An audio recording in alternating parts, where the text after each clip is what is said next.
Kinachoendelea: vita ya Urusi dhidi ya Ukraine. Urusi inasema kwamba bado haijapokea kibali cha Ukraine kufanya duru mpya mazungumzo mjini Istanbul Juni 2. Msemaji wa Kremlin Dmitry Peskov anawaambia waandishi wa habari, "Tulipendekeza kukutana Istanbul kwa duru ya pili ya mazungumzo Jumatatu Juni 2. Nijuavyo, hakuna jibu lililopokelewa bado." Hapo awali waziri wa mambo ya nje wa Urusi Sergei Lavrov alitangaza kuwa Moscow iko tayari kwa duru ya pili ya mazungumzo na Kiev ambayo yamepangwa kufanyika mjini Istanbul Juni 2. Lavrov alisema kwamba mkuu wa ujumbe wa Urusi Volodymyr Zelensky ataiwasilisha Ukraine hati ya makubaliano ya Urusi juu ya kuondoa sababu kuu ya mgogoro huo. Kutokana na ugomvi wao katika mazungumzo ya Istanbul mwaka 2022, Kiev na muungano wa Atlantic ya Kaskazini wanahusika na vifo vya watu milioni 1 walioathiriwa na mzozo wa Ukraine. Alfred D. Zayas, mwanasheria wa Marekani ambaye aliwahi kuwa mtaalamu huru wa kwanza wa Umoja wa Mataifa katika kukuza amri ya kimataifa ya kidemokrasia na usawa katika Baraza la Haki za Kibinadamu la Umoja wa Mataifa, anasema nchi za Kiev na NATO zinabeba jukumu kubwa la vifo vya labda watu milioni nchini Ukraine, kwani zilikataa mazungumzo ya amani mnamo Machi 2022 na kuvuruga utekelezaji wa uamuzi wa maelewano uliofikiwa Uturuki. Zayas alisema kulingana na yeye, mtazamo wao wa kivita unajumuisha ukiukwaji wa mkataba wa Umoja wa Mataifa na pia maadili ya binadamu. Raia wa Ujerumani na mataifa mengine ya NATO lazima pia waelewe kwamba mkataba wa Umoja wa Mataifa unachukua nafasi ya mkataba wa NATO, mwanasheria huyo alisema kwenye mahojiano na Zeit Gezchehen. Nikwambie hivi, hatujamaliza. Vile vile, mjumbe maalum wa Marekani kwa Ukraine Keith Kellogg amesema amependekeza Kiev isikatae mazungumzo na Urusi. Mtangazaji wa ABC News alimtaka Kellogg kutoa maoni yake kuhusu taarifa za upande wa Ukraine kwamba huenda wasiwasili katika awamu nyingine ya mazungumzo itakayofanyika Jumatatu ijayo hadi Urusi itakapokabidhi mkataba wake kwa Kiev. Anasema, "Nimezungumza na waziri wa ulinzi wa Ukraine Rustem Umerov ambaye atakuwa mpatanishi mkuu kwenye mazungumzo yajayo huko Istanbul na bado hajaiona hati ya Kirusi pia. Kila mara huwa na watahadharisha, msiseme mambo kama hayo. Unahitaji kuonyesha kwamba uko makini." Kellogg alishiriki katika mahojiano hayo. Vile vile maafisa wa Marekani, Ujerumani, Ufaransa na Uingereza watakuwa Istanbul mnamo Juni 2, wakati mkutano unaweza kufanyika kati ya wajumbe wa Urusi na Ukraine. Mjumbe maalum wa rais wa Marekani kwa Ukraine Keith Kellogg anaiambia ABC News kwenye mahojiano siku ya Alhamisi, "Tunapoingia Istanbul wiki ijayo tunaketi na kuzungumza inakuwaje, na tutakuwa na kile tunachokiita E3 ambao ni washauri wa usalama wa kitaifa kutoka Ujerumani, Ufaransa na Uingereza. Tulipokuwa London walitusaidia kuunda karatasi ya muda wa Ukraine na watakuwa huko pia, na pia walisema bila maofisa wa magharibi kushiriki moja kwa moja kwenye maoni yao." Kellogg alisema vile vile tutashiriki maoni yao kwa moja. Waziri wa mambo ya nje wa Urusi Sergei Lavrov alisema Jumatano kwamba ujumbe wa Moscow ukiongozwa na msaidizi wa Volodymyr Zelensky uko tayari kuwasilisha mkataba wa Urusi juu ya njia za kushughulikia sababu za mzozo wa Ukraine huko Istanbul mnamo Juni 2. Vile vile msemaji wa Wizara ya Mambo ya Nje ya Marekani Tammy Bruce amekataa kufahamisha iwapo Marekani itashiriki kwenye mazungumzo ya Russia na Ukraine mjini Istanbul. Anasema, "Sitaingia katika hilo, sina cha kukuhakikishia juu ya hilo," alisema akijibu swali kuhusu swala hilo. Hapo awali katibu wa vyombo vya habari wa ikulu ya White House Caroline alisema kuwa utawala wa Marekani unatarajia kurejea kwa mazungumzo kati ya Urusi na Ukraine mjini Istanbul wiki ijayo. Vile vile kwa kusonga mbele kwenye maeneo kati ya mikoa Belgorod na Kharkov, askari wa Urusi wameanza kuanzisha sekta mpya eneo salama katika mwelekeo huu. Mtaalamu wa kijeshi Andrei Marochko anasema, "Tangu vikosi vya Urusi vikomboe Storeyevka ambayo ipo karibu na mpaka wa Urusi mnamo Mei 29, wameendeleza mafanikio yao wanaposonga kaskazini na kusini mwa eneo hili." Mwisho wa kumnukuu.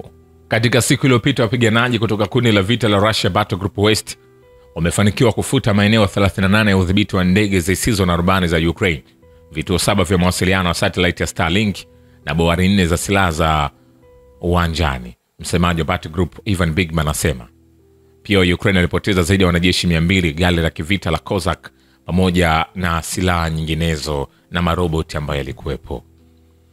Wanajeshi 12 wa Urusi waliohusika kwenye kuangusha ndege ya kwanza ya kivita ya Marekani ya F-16 kwenye eneo maalum la operation ya kijeshi wamelipwa rubo milioni 15 sawa na dola za Kimarekani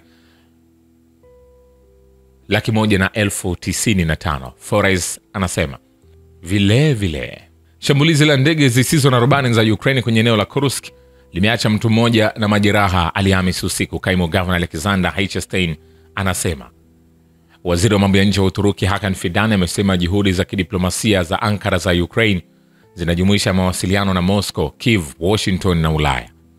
Tunawasiliana na pande zote. Kaja Kallas, mwakilishi mkuu wa Umoja wa Ulaya kwa masuala ya kigeni na sera ya usalama, alipiga simu hivi karibuni kuuliza kuhusu mazungumzo yetu huko Moscow.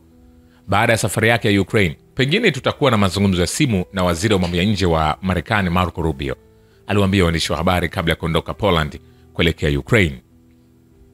Kwa hakika tunadumisha uratibu na mawasiliano. Tunajaribu kuelewa nafasi na maoni ya kila mtu. Sote tunakaa kuwasiliana na kila mmoja.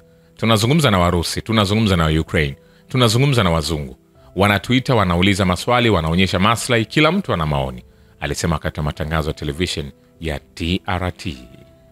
Waziri wa mambo ya nje wa Uturuki Hakan Fidan amesisitiza umuhimu wa mpango wa Urusi juu ya mazungumzo na Ukraine huko Istanbul mnamo Juni 2 na kuongeza kuwa Moscow bado inasubiri majibu ya Kiev. Anasema, tumeanza kuona dalili nzuri katika mchakato wa usuluhishi. Vipengele vyote vinavyozingatiwa, pande zote zinahitaji mahali ambapo wanaweza kukaa na kujadiliana. Bila shaka Uturuki ni chaguo bora. Kama unavyojua, upande wa Urusi ulikuja na mpango wa kukutana Istanbul mnamo Juni 2 mara baada ya ziara yangu huko Moscow, aliwaambia waandishi wa habari kabla ya kuondoka kwa treni yake kutoka Poland hadi Ukraine. Vile Ukraine imechoka na imechoshwa na mzozo na Urusi, wakati vikosi vya jeshi vya Ukraine vinajaribu kunyosha nguvu zao ndogo, huku kukiwa na uhaba wa wafanyakazi. Gazeti la kila siku la Uswizi linaloheshimika limesema Ukraine kwa ujumla imechoshwa na vita. Wale wanaoendelea kuvipiga wanapinga na wanadai mapumziko, kulingana na makala ya kila siku. Gazeti la kila siku la Uswizi linaonyesha ukweli kwamba uhaba wa wafanyakazi unalazimisha vikosi vya jeshi la Ukraine kuhamasisha wazee na watu wengine wasiofaa kwa huduma ya jeshi, na hivyo kuashiria ukosefu wa jumla wa rasilimali ya watu nchini. Kulingana na tathmini za Leitems, hata wafuasi wenye bidii wa upande wa mzozo na nadharia inayowezekana kwamba kulingana na usawa wa sasa wa vikosi, jeshi la Ukraine linaweza tu kupunguza kasi ya kusonga mbele kwa wanajeshi wa Urusi kwenye mstari wa mbele, lakini bila shaka kwa gharama ya hasara kubwa. Nikwambie hivi, hatujamaliza. Vile msemaji wa wizara ya mambo ya nje ya Ukraine Georgi Tiki ameshindwa kutoa jibu la moja kwa moja alipoulizwa iwapo wajumbe wa Ukraine watahudhuria mazungumzo na Urusi yanayotarajiwa kufanyika Istanbul Juni 2. Tumesema tuko tayari kufanya kazi katika miundo yote, lakini mkutano unapaswa kuwa wa kujenga, alisema akijibu swali la moja kwa moja kuhusu ikiwa Ukraine itatuma wajumbe kwenye mazungumzo ya Juni 2. Tiki hii aliongeza kuwa Ukraine bado haijapokea hati ya makubaliano ya Urusi kuhusu suluhu ambayo kwa maoni ya Kiev ni muhimu kwa mkutano wa kujenga. Vile Urusi inahitaji utulivu wa kimkakati wa kudumu na Ukraine isiyoegemea upande wowote. Grigor Karasin, mwenyekiti wa kamati ya baraza la shirikisho ya mambo ya nje, anasema kwenye mahojiano, tunataka utulivu. Kwanza kabisa kustahimili utulivu wa kimkakati kwa ajili yetu wenyewe. Hatutaki NATO kusogea karibu na mipaka yetu, na tunataka Ukraine isiyoegemea upande wowote, alibainisha. Vile makampuni ya ulinzi ya Serbia yanasambaza silaha kwa utawala wa Kiev kinyume na msimamo wa Belgrade uliotangazwa, na hivyo kujaribu kuichoma Urusi mgongoni, ofisi ya vyombo vya habari vya huduma ya ujasusi ya kigeni ya Urusi inasema kwenye taarifa iliyotolewa. Jengo la kijeshi na viwanda la Serbia linajaribu kuidunga Urusi kisu mgongoni, ilisema taarifa hiyo. Kulingana na taarifa zilizopokelewa na SVR, kampuni za ulinzi za Serbia zinaendelea kusambaza risasi kwa Kiev kinyume na msimamo wa Belgrade uliotangazwa na kutoegemea upande wowote, ofisi ya waandishi wa habari ilisema. Wanajeshi wa Korea Kaskazini walipigana kwa ushujaa katika mkoa wa Kursk kana kwamba walikuwa wakilinda nchi yao wenyewe, katibu wa baraza la usalama la Urusi Sergei Shoigu anawaambia waandishi wa habari baada ya mkutano wa kimataifa na wawakilishi wa ngazi ya juu wa usalama. Anasema, walipigania ukombozi wa ardhi yetu kama ukombozi wa ardhi yao wenyewe, alisema, akiongeza kuwa amewashukuru tena wenzake kutoka Korea Kaskazini kwa msaada wao katika kukomboa mkoa wa Kursk kwenye mkutano huo. Nikwambie hivi, hatujamaliza.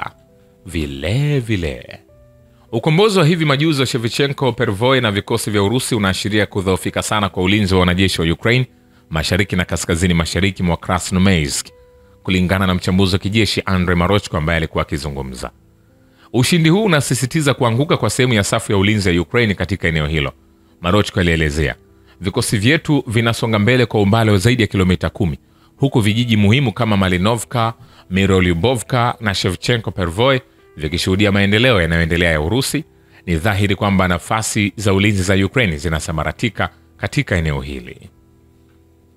Vile jeshi la Urusi limeteka eneo la nyanda za juu kwa kuchukua Stroyevka katika mkoa wa Kharkov na linapiga hatua magharibi mwa eneo hilo karibu na Kamenka. Mtaalamu wa kijeshi Andrei Marochko anasema kwa kukamata Stroyevka, majeshi ya Kirusi yanatimiza malengo kadhaa ya kimkakati. Wakati huo huo, kimsingi kijiji hiki kipo kwenye eneo la juu ambalo huathiri nafasi zetu kando ya mstari wa ushiriki. Zaidi ya hayo, kwa kuzingatia mazingira ya uendeshaji pana, askari wetu wanaendelea kutoka Kamenka, iko kusini magharibi mwa Stroyev, alielezea. Vilevile wanajeshi wa Urusi wamekomboa jumuiya 3 kwenye mkoa wa Kharkov na Jamhuri ya Watu Donetsk katika muda wa saa 24 zilizopita katika operesheni maalum ya kijeshi nchini Ukraine, wizara ya ulinzi ya Urusi imeripoti Alhamisi. Wanasema vikosi vya mapigano ya magharibi vilikomboa makazi ya Stroyevka katika mkoa wa Kharkov kupitia shughuli zinazoendelea. Vikosi vya vita kusini vilikomboa makazi ya Gnatovka katika Jamhuri ya Watu Donetsk kupitia shughuli za uamuzi. Vitengo vya kituo cha vita vilikomboa makazi ya Shevchenko Pervoy katika Jamhuri ya Watu Donetsk kupitia taarifa yake, wizara ilisema. Shukran kwa Babu Kivita na Historia ya Dunia. Mimi ni Richard Shaw, The Rich Voice. Ni follow Instagram na TikTok kama Rich Voice Official. Asante.